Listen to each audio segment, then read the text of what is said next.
जय हिंद साथियों, मैं डॉक्टर हृदय चौधरी आप सभी का स्वागत है मेरे यूट्यूब चैनल HCGK पॉइंट में।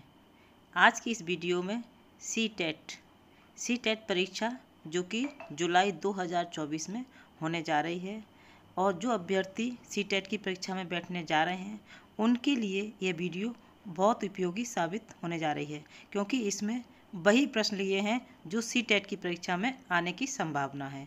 भाषा विकास का शिक्षा शास्त्र, इससे संबंधित प्रश्न परीक्षा में अवश्य पूछे जाते हैं। तो चलते हैं बिना किसी देरी के सवालों की दुनिया में। आपका पहला प्रश्न आपके सामने है, पठन कौशल से क्या अभिप्राय है? पठन कौशल से क्या अभिप्राय है? सी टेट के लिए ये प्रश्न बहुत इम्पोर्टेंट है।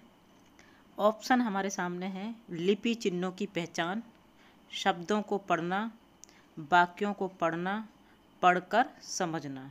ये चार ऑप्शन है। इसमें पठन कौशल से क्या अभिप्राय है और इसका सही जवाब हो जाएगा पढ़कर समझना।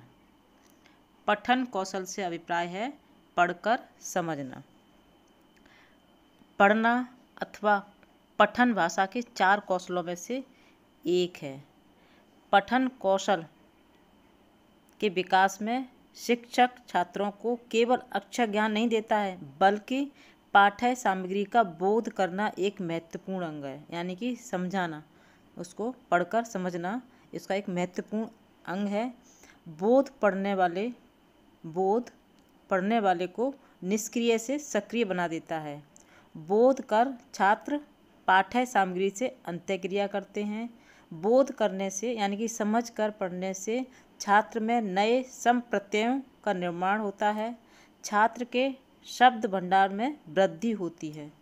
तो ये पठन और पठन कौशल जो अभिप्राय है, ये बहुत बड़ा एक अध्याय है। कुछ महत्वपूर्ण जो पॉइंट थे जो मैंने आपके सामने रख दिए हैं। आगे चलते हैं और प्रश्न है, व्यापार शिक्षण की अपेक्षाकृत बेहतर विधि है।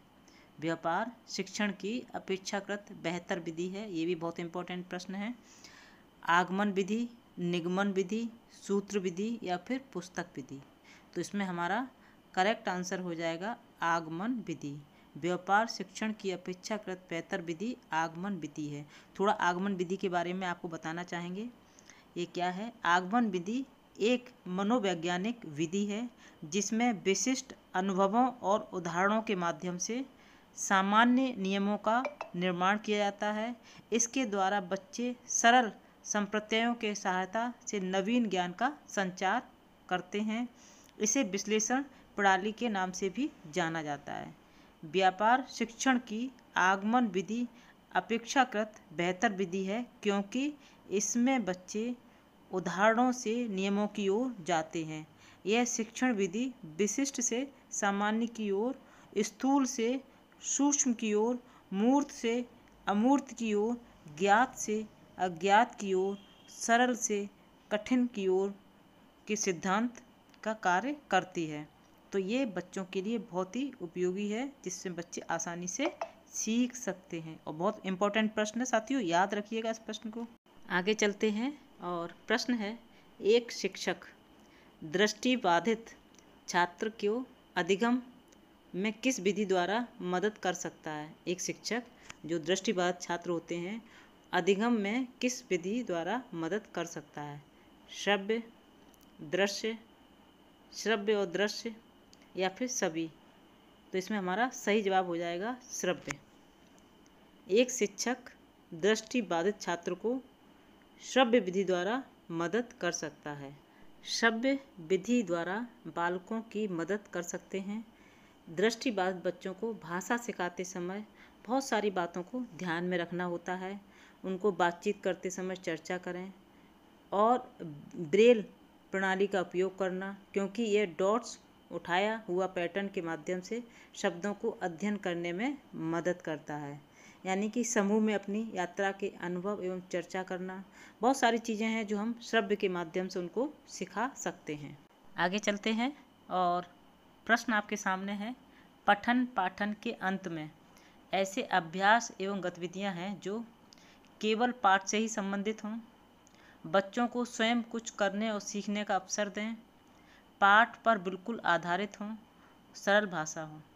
ये 4 ऑप्शन है जिसमें हमारा सही जवाब हो जाएगा बच्चों को स्वयं कुछ करने और सीखने का अवसर प्रदान करें। ऐसी गतिविधियां हों पठन पाठन के अंत में जो हमें बच्चों को सीखने का अवसर प्रदान करें।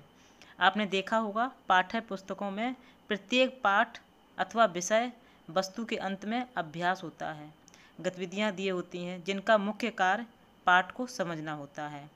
बच्चे स्वतंत्र रूप से काम करने के अवसर प्रदान कर सकें बच्चों को, इसके लिए उन्हें करके सीखने के अवसर प्रदान कर सकें। उस पाठ के माध्यम से किसी कार्य में दक्षता प्राप्त करने के लिए अवसर प्रदान करें।